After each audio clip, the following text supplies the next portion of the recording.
The termination email came while I was coding at my desk. The subject line was clear: immediate termination, insubordination. I read it twice, then looked at Richard's signature at the bottom. Richard Hartwell, CEO. The man who had been planning this for months. Amanda called me, asked me to come to her office.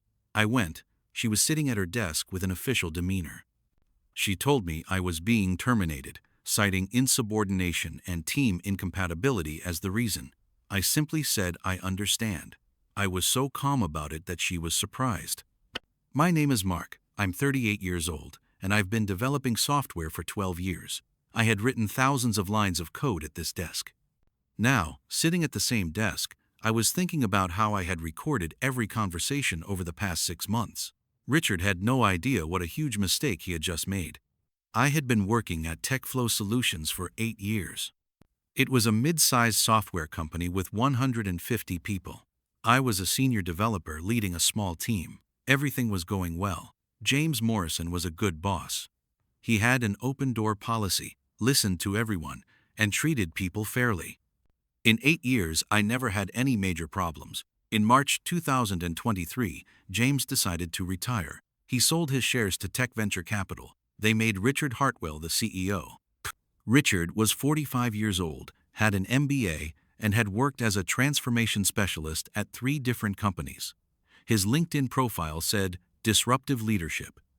When I first met him, he gave off that typical corporate guy vibe.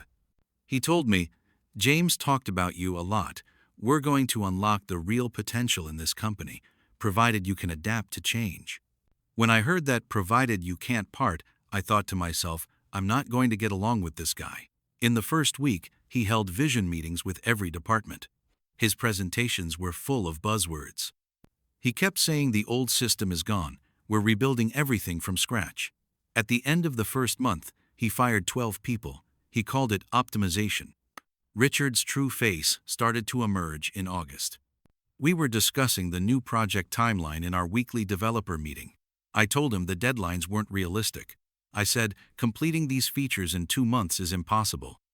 He replied, I hired senior developers because I believe there's no such word as impossible. Maybe there's a problem with your approach. I told him I had been observing how long these tasks take for 8 years. He responded, the 8-year argument? That's how things worked in the old regime. Now we work with different standards. After the meeting, he called me to his office. He told me my attitude in meetings was unacceptable. He said, I'm the CEO, you need to align with the decisions I make. I told him I was just sharing technical realities. He said, I have no hesitation about parting ways with legacy employees who challenge authority by hiding behind experience. That day when I went home, I told Jessica about it. She said, this guy is preparing to fire you. I said, but I'll be preparing for him too. The next day, I downloaded a recording app on my phone. Since single-party consent was sufficient in our state, there was no legal problem. I also started saving every email, every message, every meeting note. The first major recording came in September. Richard had held a meeting with the team while I wasn't there. Lisa came to me afterward and said, you need to be careful. Richard is trying to replace you. She told me that in the meeting, Richard had said my approach wasn't compatible with the company's new vision. He had said he's constantly in the "we used to do it this way" mode. I can't tolerate this resistance. When Lisa told him I was experienced, he asked, experience is important, but compliance is more important. Can you fill Mark's position? I told Lisa, I'm aware, but I'm making my preparations. In October, he went even further. During the performance review, he told me he had received negative feedback from team members. He said, your negative energy is affecting the projects. I asked him which specific feedback from whom. He said, this is confidential information, but generally your leadership style is being questioned. I knew this was a big lie. My relationship with the team was perfect. I asked him if he could give specific examples. He said, you don't need to get defensive here. I'm speaking for you. You need to make an attitude adjustment. That evening, I showed Jessica the recordings.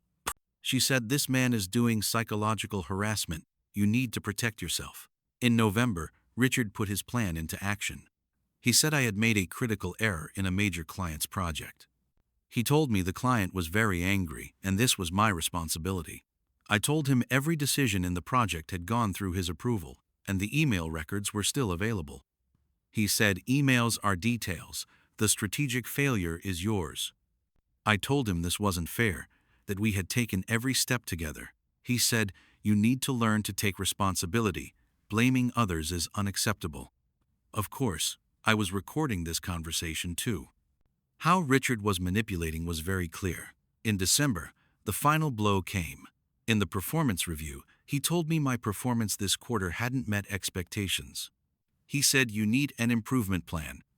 I asked him what criteria this decision was based on. He said, "This is subjective evaluation, leadership style, team dynamics, client satisfaction." I asked if there were objective measurements for these criteria. He said, "Constantly questioning authority is part of the problem. You need to change this defensive attitude." At that moment, I realized Richard was trying to corner me. Either I would submit or I would be insubordinate. I told him I just wanted objective evaluation criteria, that this was a reasonable request. He said, "This is it, Mark. This is exactly the problematic attitude. I'm the CEO and my decisions cannot be questioned." I said, "I understand, Richard. You're being very clear." In January 2024, the final scene was played out. In the team meeting Richard organized, he said we were making a fresh start for the new quarter. He said, "Innovation and collaboration will be our focus." I asked him why we were changing when our current approach was working according to client feedback. He said, "This is exactly what I mean, Mark. Constant resistance to change, questioning every decision, this is toxic behavior." I told him asking questions wasn't toxic, these were technical decisions. He said, "Enough. Mark, this insubordination can no longer be tolerated. You're undermining my leadership." After the meeting, Amanda called me. She told me she had spoken with Richard, and unfortunately, they had decided on immediate termination. I asked for the reason. She said insubordination and team disruption, effective immediately. I told Amanda this was wrongful dismissal, Richard's personal revenge. Amanda said the decision was final, that I could collect my belongings with security escort.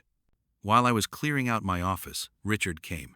He said, "Mark, it's nothing personal, it's a business decision. I hope you learn from this." I said, "Richard, you're right, the lesson has definitely been learned." As I was leaving, I told the security guard I needed to get my laptop from the car. It wasn't company property. He gave permission. All the recordings were on it. When I got home, Jessica was waiting. She asked what happened.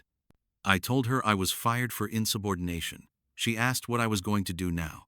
I told her I was going to show everyone Richard's true face. The next day, I made an appointment with attorney Sarah Chen. She told me wrongful termination cases could be difficult because we lived in an at-will employment state. I told her I had recorded everything, that I had evidence of Richard's toxic behavior. After listening to the recordings, her face changed. She said, "Mark, this is incredibly strong evidence. Workplace harassment, retaliation, constructive dismissal, we can file multiple lawsuits." I told her I also wanted to send this to the company board. She said, "Let's start the legal action first. Then, we'll consider whistleblowing." In February, we filed the wrongful termination lawsuit. Richard and the company were shocked. Richard's lawyer said, "This is a frivolous lawsuit. Mark was an underperforming employee." But when the recordings came out, everything changed. Richard's manipulative behavior, threats, harassment were crystal clear. In March, a settlement offer came from the company. Sarah told me they were offering $150, zero compensation plus legal fees. I said this wasn't enough. I wanted my job back or significant compensation. She said Richard's resignation could also be part of the deal. In April, the company board got involved. After listening to the recordings, they held an emergency meeting. Board member Janet said these recordings were disturbing. Robert said the legal liability risk was enormous. They needed to take action. Richard tried to present a defense to the board. He said Mark was a disruptive employee, that he had used his managerial authority. Janet told him the recordings showed clear abuse of power, that this was unacceptable. The board forced Richard to resign within 24 hours. Amanda called me. She said the company was formally apologizing and offering me my position back. I asked about the terms. She said full back pay, promotion to senior team lead, 50, zero bonus. Plus, Richard was gone. I accepted. Richard's final downfall happened on LinkedIn. After the forced resignation, his reputation in the industry was completely destroyed. He had written, excited about new opportunities and fresh challenges. In the comments, former employees shared the truth. They were writing toxic management, narcissistic behavior, stay away. In May, I returned to work. James came back as interim CEO to replace Richard. The company culture became positive like before.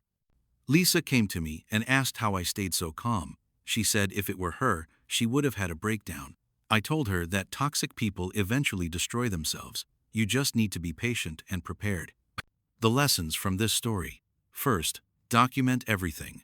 Record toxic behavior. Second, stay professional. Don't get into emotional reactions. Third, know your legal rights. Talk to a lawyer. Fourth, be patient. Justice can take time. Fifth, support system is important. You're not alone. Richard is still looking for work today. His reputation in the industry is completely damaged. I continue working as a senior team lead. Workplace bullying and narcissistic management are real problems, but there are legal protections and documentation is a powerful tool. Remember, toxic people eventually face their consequences. You just need to be patient and smart.